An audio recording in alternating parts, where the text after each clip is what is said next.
Hi, welcome to Kalkuli creation log. ನಾನು ಇವತ್ತು ನಿಮಗೆ ತುಂಬ ಟೇಸ್ಟಿಯಾಗಿ ಆಮೇಲೆ ಕ್ವಿಕ್ಕಾಗಿ ಮಾಡಿಕೊಳ್ಳುವಂತಹ ಒಂದು ರಸಮನ್ನು ತೋರಿಸ್ತೀನಿ. ತುಂಬ ಟೇಸ್ಟಿಯಾಗಿ ಬರುತ್ತೆ. ನಾವು ಟೊಮೆಟೊ ಬಳಸಿ ಮಾಡೋದ್ರಿಂದ ಇದನ್ನು ವಿಷಲ್ ಹೊಡೆಸ್ಕೋಬೇಕಾಗತ್ತೆ. ಫಸ್ಟು ಪ್ರೆಷರ್ ಕುಕ್ಕರ್ ಇವಾಗ ಸ್ಟವ್ ಆನ್ ಮಾಡ್ಕೊಂಡ ತಕ್ಷಣ ಟೊಮೆಟೊನ ನೋಡಿ ಕ್ಲೀನಾಗಿ ವಾಶ್ ಮಾಡ್ಕೊಂಡ್ಬಿಟ್ಟು ಈ ರೀತಿ ಅರ್ಧರ್ಧ ಭಾಗ ಮಾಡ್ಕೊಳ್ಳಿ. ಈ ತೊಟ್ಟಿನ ಭಾಗ ಎಲ್ಲ ಕಟ್ ಮಾಡಿಬಿಟ್ಟು ಅರ್ಧರ್ಧ ಭಾಗ ಮಾಡಿಕೊಂಡು ಉಪಯೋಗಿಸ್ಬೇಕು. ಇದಕ್ಕೆ ನಾನಿಲ್ಲಿ 4 ಟೊಮೆಟೊ ತೊಗೊಂಡಿದ್ದೀನಿ. ಒಂದು 6ರಿಂದ 7 ಜನಕ್ಕಾಗಷ್ಟು ಇದು ಕ್ವಾಂಟಿಟಿ. ಹಾಗಾಗಿ ನಾನು 4 ಟೊಮೆಟೊ ತೊಗೊಂಡಿದ್ದೀನಿ. ಇದನ್ನು ಇವಾಗೆಲ್ಲ ಟೊಮೆಟೊನೆಲ್ಲ ಇದಕ್ಕೆ ಹಾಕ್ಕೊಳ್ಬಿಡೋಣ. ಇಲ್ಲಿ 4 ಟೊಮೆಟೊ ಹಾಕ್ಕೊಂಡಿದ್ದೀನಲ್ಲ, ಇದಕ್ಕೆ 1 ಟೇಬಲ್ ಸ್ಪೂನಷ್ಟು ತೊಗರಿಬೇಳೆ ನಾನು ನೆನೆಸ್ಕೊಂಡ್ಬಿಟ್ಟು ಸ್ವಲ್ಪ ಹೊತ್ತು ನೆನೆಸ್ಬಿಟ್ಟು ಇದಕ್ಕೆ ಸೇರಿಸ್ಕೊಳ್ಳಿ. 1 ಟೇಬಲ್ ಸ್ಪೂನಷ್ಟಾದರೆ ಸಾಕಾಗುತ್ತೆ. ಜಾಸ್ತಿ ಬೇಳೆ ಹಾಕ್ಕೊಳ್ಬೇಡಿ, ಅದು ಚೆನ್ನಾಗಿ ಬರೋದಿಲ್ಲ.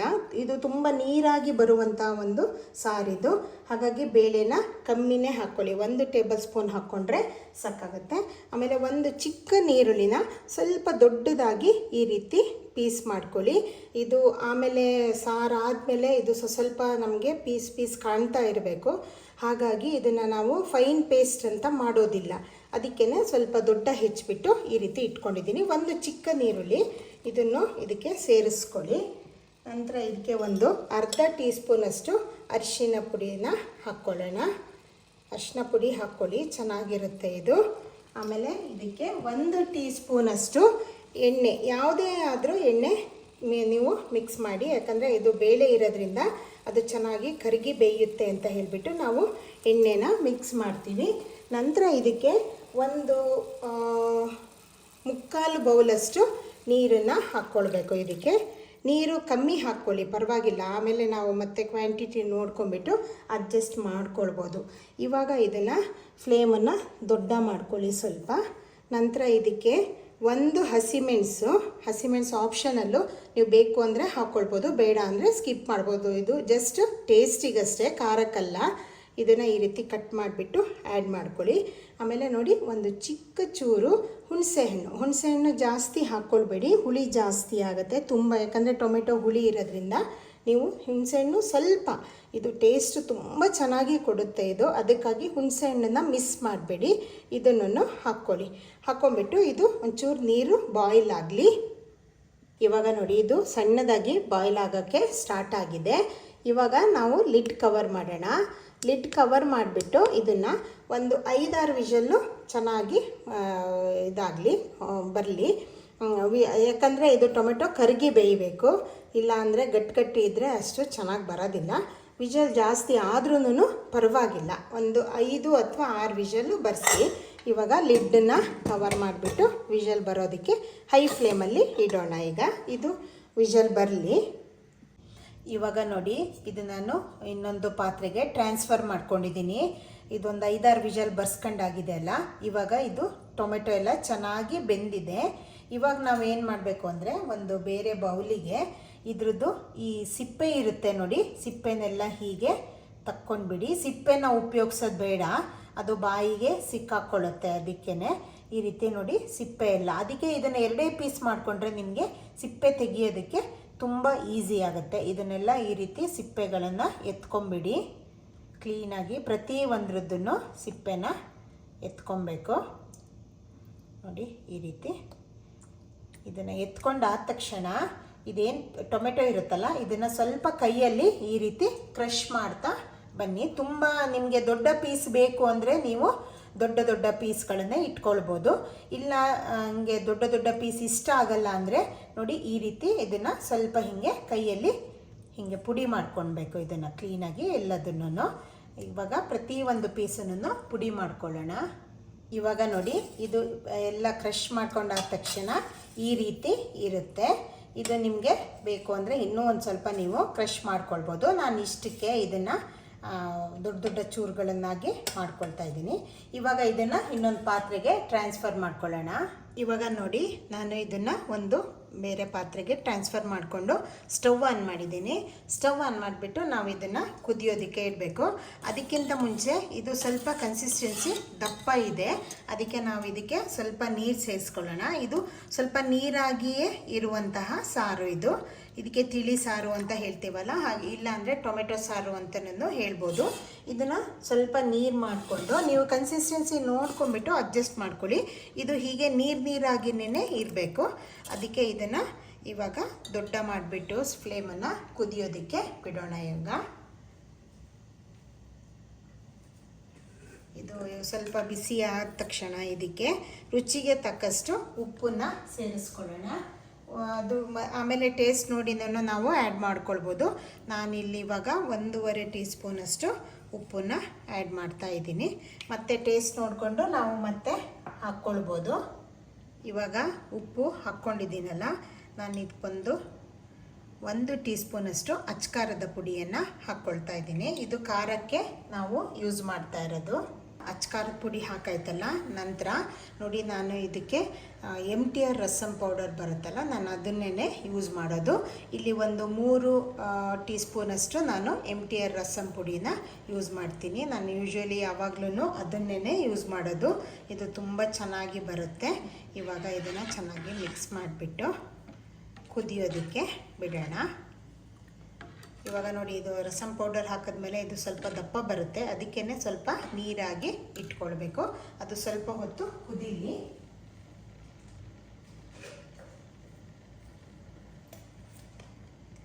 ಆಮೇಲೆ ಇದು ಕುದೀತಾ ಇದೆಲ್ಲ ಆ್ಯಡ್ ಮಾಡಾದ ತಕ್ಷಣ ನಾನು ಇಲ್ಲೊಂದು 1/4 ಟೀ ಸ್ಪೂನಷ್ಟು ಬೆಲ್ಲನ ಉಪಯೋಗಿಸ್ಕೊಳ್ತಾ ಇದ್ದೀನಿ. ಇದು ಆಪ್ಷನಲ್ಲು, ನಿಮಗೆ ಬೇಡ ಅಂದರೆ ನೀವು ಇದನ್ನು ಸ್ಕಿಪ್ ಮಾಡ್ಬೋದು. ಆದರೆ ಸ್ವಲ್ಪ ಬೆಲ್ಲ ಸೇರಿಸೋದ್ರಿಂದ ಇದು ಟೇಸ್ಟು ಚೆನ್ನಾಗಿ ಬರುತ್ತೆ. ತುಂಬ ಸ್ವೀಟಾಗಿ ಮಾಡಬಾರ್ದು. ಇದು ಸ್ವಲ್ಪ ಮೈಲ್ಡ್ ಸ್ವೀಟ್ ಇದ್ದು ಮತ್ತು ಖಾರ ಇರುತ್ತೆ. ಹಾಗಾಗಿ ಚೂರು ಬೆಲ್ಲನ ಆ್ಯಡ್ ಮಾಡ್ಕೊಳ್ಳಿ. ಇದಿವಾಗ ಚೆನ್ನಾಗಿ ಕುದಿ ಬರಲಿ. ಇವಾಗ ನೋಡಿ, ಇದು ಚೆನ್ನಾಗಿ ಕುದಿ ಬರ್ತಾ ಇದೆ. ಇದು ಚೆನ್ನಾಗಿ ಕುದಿಬೇಕು. ಈ ನೊರೆ ಎಲ್ಲ ಏನಿರುತ್ತಲ್ಲ ಇದೆಲ್ಲ ಕ್ಲೀನಾಗಿ ಹೋಗಬೇಕು. ಈ ರೀತಿ ಕ್ಲೀನಾಗಿ ತಿರುಗಿಸಿ, ಆವಾಗ ಇದು ಸ್ವಲ್ಪ ಹೊತ್ತು ಕುದ್ದಾದಮೇಲೆ ಈ ನೊರೆ ಎಲ್ಲ ಹೋಗುತ್ತೆ. ಅಲ್ಲಿ ತನಕ ನಾವು ಇದನ್ನು ಕುದಿಸ್ಬೇಕಾಗುತ್ತೆ. ಚೆನ್ನಾಗಿ ಕುದಿ ಬರಲಿ ಇದು. ಇವಾಗ ನೀವು ಉಪ್ಪು ಮತ್ತು ಖಾರ ನೋಡಬೇಕೆ, ನೀವು ಕಮ್ಮಿ ಇದ್ದರೆ ಹಾಕ್ಕೊಳ್ಬೋದು. ಸ್ವಲ್ಪ ಖಾರವಾಗೇ ಇರಬೇಕು. ಖಾರ ಕಮ್ಮಿ ಮಾಡಿಕೊಂಡ್ರೆ ಇದಷ್ಟು ಟೇಸ್ಟ್ ಬರಲ್ಲ.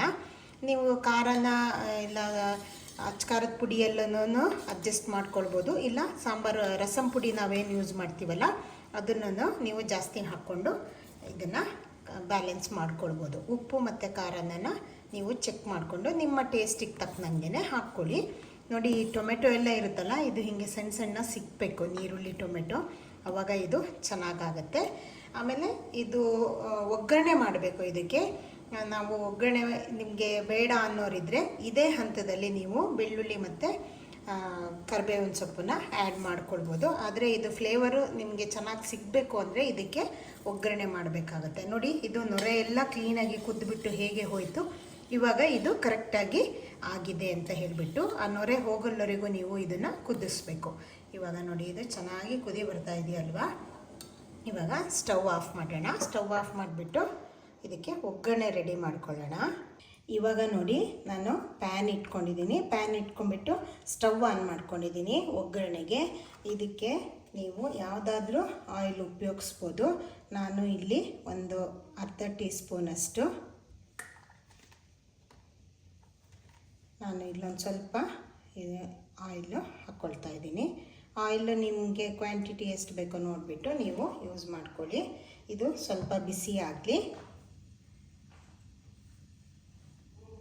ಇವಾಗ ನೋಡಿ, ಆಯಿಲ್ ಬಿಸಿಯಾಗಿದೆ.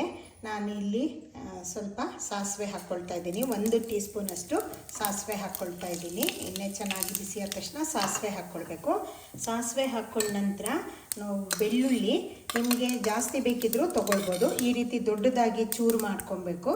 ಇದು ಸ್ವಲ್ಪ ದೊಡ್ಡ ದೊಡ್ಡ ಪೀಸ್ ಇದ್ರೇ ಚೆನ್ನಾಗಿ ಆಗುತ್ತೆ ಅದು. ಇದನ್ನು ಆ್ಯಡ್ ಮಾಡ್ಕೊಳ್ಳಿ. ಇದನ್ನು ಆ್ಯಡ್ ಮಾಡ್ಕೊಂಡ್ಬಿಟ್ಟು ಸ್ವಲ್ಪ ಮಿಕ್ಸ್ ಮಾಡಿ. ಬೆಳ್ಳುಳ್ಳಿ ಈ ಥರ ದೊಡ್ಡ ದೊಡ್ಡ ಚೂರಿದ್ರೆ ನಿಮಗೆ ಸಾರಲ್ಲಿ ಇದು ಬಾಯಿಗೆ ಸಿಕ್ಕುತ್ತಲ್ಲ, ಆವಾಗ ತುಂಬ ಚೆಂದ ಫ್ಲೇವರ್ ಕೊಡುತ್ತೆ. ಇದು ಸ್ವಲ್ಪ ಫ್ರೈ ಆದ ತಕ್ಷಣ ಇದಕ್ಕೆ ಬೇವಿನ ಸೊಪ್ಪು, ಕರಿಬೇವಿನ ಸೊಪ್ಪನ್ನ ಈ ರೀತಿ ಮುರ್ಕೊಂಡ್ಬಿಟ್ಟು ಇದನ್ನು ಆ್ಯಡ್ ಮಾಡ್ಕೊಳ್ಳಿ. ಇದನ್ನು ಆ್ಯಡ್ ಮಾಡ್ಕೊಂಡ್ಬಿಟ್ಟು ಎಲ್ಲದನ್ನು ಮತ್ತೊಮ್ಮೆ ಮಿಕ್ಸ್ ಮಾಡಿ ಇದು ಚೆನ್ನಾಗಿ ಫ್ರೈ ಆಗಲಿ. ಸ್ವಲ್ಪ ಬೆಳ್ಳುಳ್ಳಿದು ಕಲರು ಚೇಂಜ್ ಆಗಬೇಕು, ಸ್ವಲ್ಪ ಬ್ರೌನ್ ಆಗಬೇಕು. ಇದು ನೋಡಿ ಚೆನ್ನಾಗಿ ಫ್ರೈ ಆಗಲಿ. ಇಷ್ಟು ಫ್ರೈ ಆದ ತಕ್ಷಣ ಇದಕ್ಕೆ ನಾವು ಸ್ವಲ್ಪ ಒಂದು 1/4 ಟೀ ಸ್ಪೂನಷ್ಟು ಇಂಗನ್ನು ಆ್ಯಡ್ ಮಾಡಬೇಕು.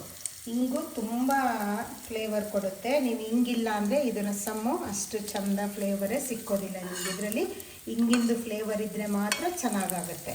ಇವಾಗ ಇದನ್ನು ಆಫ್ ಮಾಡಿಬಿಡಿ. ಇಷ್ಟು ಸಾಕಾಗುತ್ತೆ. ಬೇವಿನ ಸೊಪ್ಪು, ಬೆಳ್ಳುಳ್ಳಿ ಮತ್ತು ಇಂಗು ಇದಕ್ಕೆ 3 ಚೆಂದ ಫ್ಲೇವರ್ ಕೊಡುವ. ಇದು ನೋಡಿ ಆಗಿದೆ ಅಲ್ಲ. ಇವಾಗ ಇದನ್ನು ನಾವು ಇದಕ್ಕೆ ರಸಮ್ ಏನಿದೆಯೋ ಇದಕ್ಕೆ ನಾವು ಹಾಕ್ಕೊಳ್ಬೇಕು.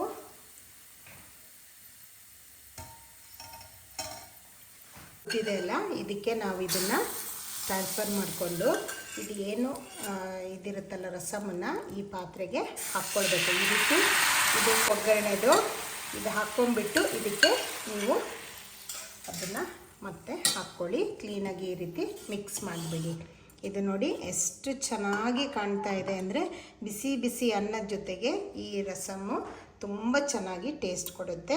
ಇದಕ್ಕೆ ನೀವು ವೆಜಿಟೇರಿಯನ್ಸ್ ಆದರೆ ಯಾವುದಾದ್ರೂ ಪಲ್ಯನ ಮಾಡಿಕೊಂಡು ಬೀಟ್ರೂಟು, ಕೋಸು, ಹಾಗೇನೇ ಬಜ್ಜಿ, ಬೋಂಡ ಯಾವುದನ್ನಾದ್ರೂ ನೀವು ಯೂಸ್ ಮಾಡ್ಕೊಳ್ಬೋದು. ನಾನ್ ವೆಜಿಟೇರಿಯನ್ಸ್ ಆದರೆ ಯಾವುದೇ ಡ್ರೈ ಐಟಮಿನ ಜೊತೆಗೆ ಇದು ತುಂಬ ಚೆನ್ನಾಗಿ ಟೇಸ್ಟ್ ಕೊಡುತ್ತೆ. ಎಗ್ ಬುರ್ಜಿನೂ ಮಾಡ್ಕೊಳ್ಬೋದು. ನೀವು ಇದನ್ನು ಮಾಡಿಬಿಟ್ಟು ಹೇಗೆ ಅನ್ನಿಸ್ತು ಅಂತ ನನಗೆ ಕಮೆಂಟಲ್ಲಿ ತಿಳಿಸಿ. ಹಾಗೆಯೇ ಮತ್ತೊಮ್ಮೆ ನನ್ನ ಚಾನಲನ್ನು ಸಬ್ಸ್ಕ್ರೈಬ್ ಮಾಡ್ಕೊಳ್ಳಿ, ಲೈಕ್ ಆ್ಯಂಡ್ ಶೇರ್ ಮಾಡಿ. ಇಂತಹ ಅಪರೂಪದ ಅಡುಗೆಗಳನ್ನು ನಾನು ನಿಮಗೆ ನನ್ನ ಮುಂದಿನ ವಿಡಿಯೋಗಳಲ್ಲಿ ತಿಳಿಸ್ತೀನಿ. Thank you.